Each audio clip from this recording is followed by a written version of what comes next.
Hello guys, welcome back to PC वाला YouTube channel. And आज की वीडियो में हम दो तीन चीज़ों के बारे में बात करने वाले हैं। जीपीयू की प्राइसिंग फिर से बढ़ सकती है और अगेन ये बढ़ी नहीं है, अभी बढ़ सकती है। उसके पीछे नए नए रीजंस आ रहे हैं, महंगाई बढ़ रही है और कुछ चीज़ें जो है वो आपको समझनी होंगी। तो और थोड़ा बहुत हम लोग डिस्कस करेंगे इंटेल के 7 नैनोमीटर के बारे में। जी हाँ गाइस, इंटेल का 7 नैनोमीटर। इंटेल ने अभी 10 नैनोमीटर तो लेके आया नहीं, अब 7 नैनोमीटर की बात चल रही है। और 7 नैनोमीटर अभी आने वाला है, इसी साल आने वाला है, कुछ महीनों में आने वाला है इंटेल का।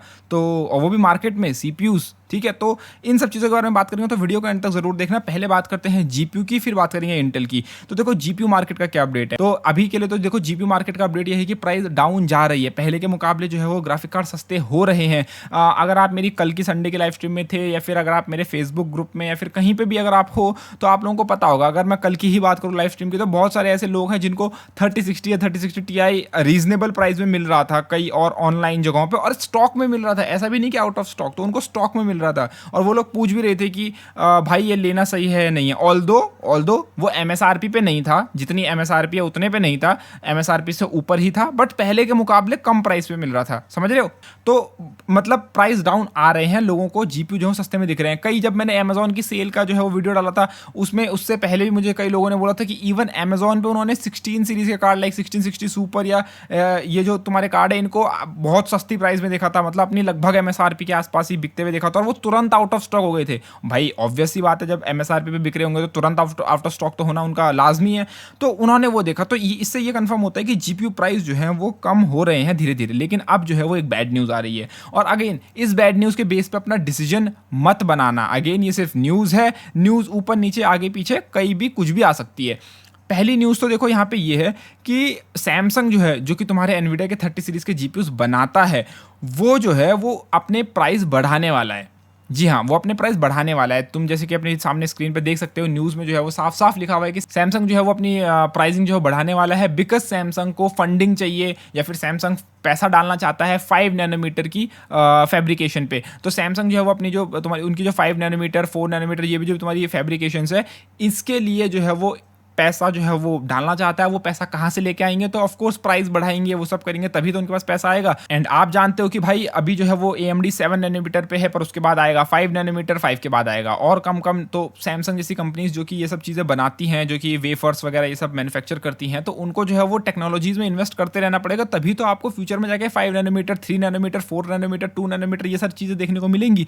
तो सैमसंग ने क्या बोला कि सैमसंग बोल रहा है कि हम अपने अभी के जो करंट प्राइसिंग है वो उसको हम बढ़ाएंगे, ताकि फ्यूचर में जो भी उनके जो EUV स्कैनर्स या फिर जो उनके और जो है उससे खतरनाक जो उनके DUV वगैरह जो आने वाले हैं, वो जो है उनके जो है वो उसमें वो इन्वेस्ट कर पाएँ, उनकी मशीन्स को जो है वो खरीद पाएँ। बिकॉज ये जो मशीन्स आती है तुम्हारी EUV वाली और ये सब जो होती है, ये खतरनाक क्रेजी एक्सपेंसिव होती है। इनको जो है वो ASML जैसी कंपनीज जो है मैन्युफैक्चर करती हैं, और ये बहुत एक्सपेंसिव होती है, लाइक क्रेजी एक्सपेंसिव। तो उस सब के लिए जो है वो इसकी प्राइस वो लोग बढ़ाने का ट्राई करेंगे। अब इसमें देखो दो सीन हो सकते हैं। देखो अब इस प्राइस बढ़ने की वजह से देखो ऑफकोर्स एनवीडिया जो है वो सैमसंग का कस्टमर है, एनवीडिया के कार्ड्स की जो सिलिकॉन है वो बनाता सैमसंग ही है। तो भाई आपका जो है वो जीपीयू की ओवरऑल कीमत बढ़ रही है। तो यहाँ पे दो तरीके की चीज़ें हो सकती हैं। पहला ये हो सकता है कि भाई जो तुम्हारा एनवीडिया है वो जितना भी प्राइस सैमसंग बढ़ाएगा उसको जो है वो अपने पे ले ले और आपको सेम रेट पे जीपीयू प्रोवाइड करे। ठीक है, मतलब आपको जो है प्राइस हाइक देखने को ना मिले। दूसरा ये हो सकता है कि आपको प्राइस हाइक देखने को मिलेगा। एनवीडिया अपने पे इस तरीके से ले सकता है कि भाई देखो, क्योंकि देखो एनवीडिया उनसे जीपीयू लेता है और फिर तुम्हारे एसूस, MSI, गीगाबाइट इन सबको सेल करता है, फिर वो लोग अपने ग्राफिक कार्ड बना के उन जीपीयू से सेल करते हैं। तो एनवीडिया क्योंकि उनको बेच रहा है, तो हो सकता है एनवीडिया जितना भी अपना प्रॉफिट है उसको थोड़ा कट करके, और सैमसंग ने जितना भी प्राइस बढ़ाया उसको एब्जॉर्ब कर ले, या फिर काइंड ऑफ उसको बैलेंस कर ले। ठीक है, ऐसा कर सकता है और तुम्हें बराबर कीमत पे जीपीयू दे सकता है।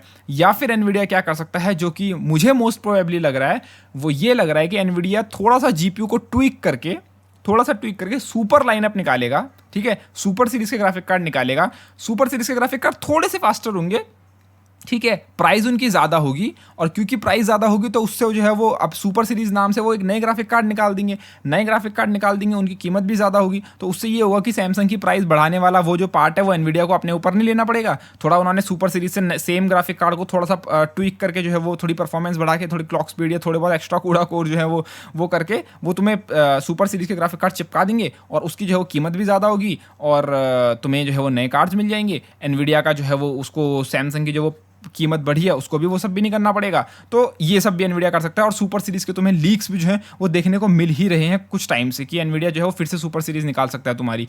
तो ये है।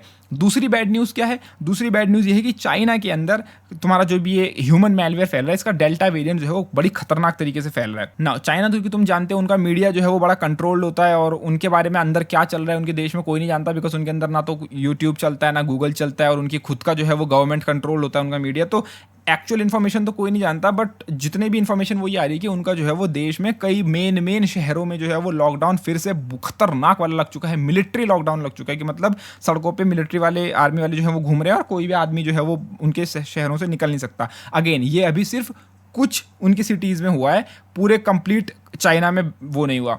पर अगर इस तरीके से जो है वो अगेन ये डेल्टा वेरिएंट जो है वो अगेन फिर से फैलता रहता है और ख़तरनाक वाला फैलता है और कंट्रीज़ में फैलता है, इवन चाइना में फैलता है और पूरा एक country wide nation wide lockdown लगता है, तो फिर ये एक नेगेटिव चीज़ है। बिकॉज तुम जानते हो कि मैन्युफैक्चरिंग चाइना में कितनी होती है, ठीक है, और अगर वहाँ पे जो है वो बैन लगा तो तुम जानते हो प्राइस किस तरीके से अफेक्ट्स होंगी।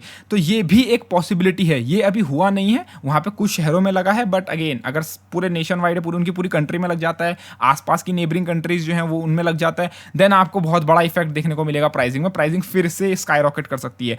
तीसरा रीज़न आपने देखा होगा रिसेंटली जो है तुम्हारा जो क्रिप्टो करेंसीज है वो एक ऊपर की तरफ को मूव करना उन्होंने चालू कर दिया है फिर से, और अगेन वो जो है वो एक नेगेटिव साइन हो सकता है जीपीयू एंड माइनिंग की तरफ, तो वो भी एक नेगेटिव साइन है। ऑल्दो जहाँ तक मुझे पता है, जहाँ तक मुझे लग रहा है, जहाँ तक मेरी एनालिसिस है, ये एक टेम्परेरी प्राइस क्रिप्टो करेंसी एक टेम्परेरी राइज पे जा रही है, उसके बाद डाउन भी जा सकती है, उनका तो कोई कुछ कह नहीं सकता। बट जो मैंने तुम्हें पहले के दो रीज़न बताए, सैमसंग एंड चाइना, ये जो है एक मेजर रोल प्ले कर सकते हैं फ्यूचर में प्राइस डिक्टेट करने में कि मार्केट किस तरफ जाएगा प्राइसिंग का। अब बात करते हैं इंटेल की। इंटेल का 10 नैनोमीटर आने वाला था अभी कुछ महीनों में। इंटेल की 12th जनरेशन ऑल्डर लेक आने वाली थी जो कि 10 नैनोमीटर पे बेस्ड थी। उसके अंदर तुम्हें जो है वो मस्त मस्त खबरें निकल के आ रही है कि उसके अंदर 16 कोर का सीपीयू होगा, उसके अंदर जो है वो तुम्हें अच्छे खासी आईपीसी बूस्ट देखने को मिलेगी, उसके अंदर तुम्हें DDR5 रैम का सपोर्ट देखने को मिलेगा, और वो अभी कुछ टाइम में ही आने वाली है, ठीक है, कुछ महीनों में आने वाली है। तुम्हारी यही जो अभी आने वाले दिवाली वाला टाइम है ना, इसके आसपास जो है वो तुम्हें लॉन्च में देखने को मिल जाएगा, ठीक है। और ये आने वाली थी 10 नैनोमीटर पे, पर अब ये आएगी 7 नैनोमीटर पे। जी हाँ गाइज, अब जो है वो इंटेल 7 नैनोमीटर पे इसको बनाएगा। अब देखो इंटेल ने प्रोसेस नोड जो है इनकी टेक्नोलॉजी उसको चेंज बिल्कुल नहीं करा। ऐसा नहीं है कि पहले 10 नैनोमीटर पे बना रहा था अब 7 पे बना रहा है, बना सेम प्रोसेस नोड पे रहा है, बट उसका नाम जो है वो उन्होंने चेंज कर दिया। पहले 10 नैनोमीटर बोल रहे थे उस टेक्नोलॉजी को, अब बोल रहे हैं 7 नैनोमीटर। अब ऐसा इंटेल क्यों कर रहा है? नाउ जो तुम्हारी कंपनीज है like TSMC, global foundry, Samsung, ये सब क्या है अपनी प्रोसेस नोड को नाम रखती हैं लाइक 10 नैनोमीटर, 7 नैनोमीटर, 5 नैनोमीटर, पर इसका कोई स्टैंडर्ड नहीं है कि मतलब कि अगर TSMC का 7 नैनोमीटर है तो वो इंटेल के 7 नैनोमीटर से कंपेरेबल होगा, ऐसा कुछ नहीं है। क्योंकि बहुत सारे लोग, क्योंकि तुमने खबर सुनी होगी कि इंटेल का जो 10 नैनोमीटर है वो TSMC के 7 नैनोमीटर के बराबर है या फिर डेंसिटी में लगभग सेम है। तो नाम के ऊपर है वो मार्केटिंग की, कौन कंपनी अपना क्या नाम रखती है और किस हिसाब से, किस लॉजिक के हिसाब से रखती है। तो ये सब पूरा नामों पे चल रहा है खेल। अब देखो आप अगर एक कस्टमर हो तो कस्टमर को सुनने में क्या अच्छा लगता है कि 7 नैनोमीटर ज़्यादा बढ़िया लग रहा है 10 से, तो 7 बढ़िया होगा, समझ रहे हो ना। जैसे कि एक नंबर गेम चल रहा है यहाँ पे, तो इंटेल ने बोला कि ठीक है भाई अब हम भी उस नंबर गेम में जंप करेंगे, और उन्होंने भी जो है वो अपना 10 नैनोमीटर का नाम 7 कर दिया, इंटेल 7। फिर उसके बाद जो है वो उनके आने वाली जो टेक्नोलॉजीज़ हैं वो भी उन्होंने अनाउंस करी हैं, जिसके बारे में हम कभी और विशेष चर्चा पे बैठेंगे। इंटेल ने इवन अपना वो भी अनाउंस कर दिया कि अगर सोचो तुम में से कई लोगों के मन में क्वेश्चन होगा कि कल के दिन अगर हम 10 नैनोमीटर के बाद 5 नैनोमीटर, 4, 3, 2, 1 नैनोमीटर, और 1 नैनोमीटर के बाद कौन सा CPU आएगा, 1 नैनोमीटर के बाद क्या क्या होगा, उसके बाद कौन से CPUs आएंगे, क्योंकि 1 नैनोमीटर से नीचे तो तुम कहाँ क्या जाओगे। तो इंटेल ने उसके लिए भी एक नाम रखा है। उन्होंने बोला हमारा जो होगा ना उसके बाद जो है वो हम लोग लॉन्च करेंगे एंगस्ट्रॉम। ये एक, अगर तुम फिजिक्स के स्टूडेंट हो तुम्हें पता होगा, यूनिट होती है, ठीक है। तो वैसे ही इंटेल पहले लॉन्च करेगा 20 एंगस्ट्रॉम के CPUs, फिर उसके बाद लॉन्च करेगा 18 एंगस्ट्रॉम के CPUs। तो ये नैनोमीटर के बाद जो तुम्हारी नई नेमिंग स्कीम आएगी वो ये आएगी मेरे ख्याल से। अब TSMC, AMD ये किस टाइप से अपने CPUs को नेम करेंगे, ग्लोबल फाउंड्री, सैमसंग, वो देखने वाली बात होगी। बट इंटेल ने एक नया डिसाइड कर दिया एंगस्ट्रॉम, और मेरे ख्याल से शायद ये जो बाकी कंपनीज है ये भी शायद सेम रखेंगे ताकि ग्लोबली जो है वो उनको मार्केट करने में आसानी मिले। हो सकता है ये लोग कंप्लीटली अलग नाम रख दें, फिर हमें जो है वो एक खिचड़ी पक जाएगी। इसका जो है वो 20 एंगस्ट्रॉम, इसका 0.005 नैनोमीटर और इसका कुछ ऐसे करके, तो वो एक यूनिक खिचड़ी पकेगी। पर वो बहुत देर की बात है। अभी पहले हमें 10 नैनोमीटर यूज़ करना है इंटेल का, यानी कि 7, फिर उसके बाद हम यूज़ करेंगे 5, फिर 4, 3, 2, 1, जो भी कंपनीज यूज़ करेंगी।